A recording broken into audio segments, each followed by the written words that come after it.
Welcome to Kenton's videos. Enjoy the video. You start by disconnecting the battery negative terminal and waiting 1 minute to disable airbags and electronics.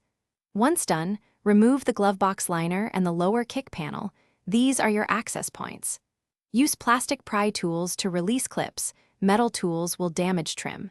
Make sure to take out visible screws in the center console and under the dash. This first phase exposes screw heads and hidden clips, so you can move quickly into removing the instrument cluster and upper dash components.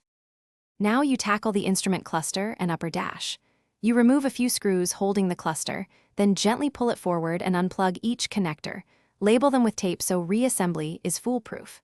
Next, unscrew the top dash fasteners and locate the hidden clips along the windshield edge.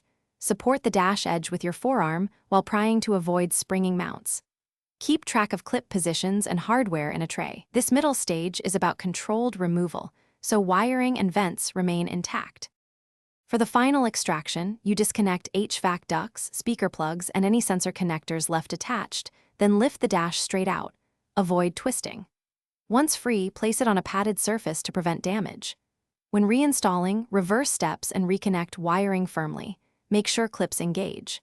If warning lights or odd behavior occur after reconnection, immediately recheck connectors and ground points, confirm battery tightness, and clear codes if needed. If problems persist, inspect airbag connector seating before further troubleshooting. Thanks for watching. Consider subscribing if we helped you.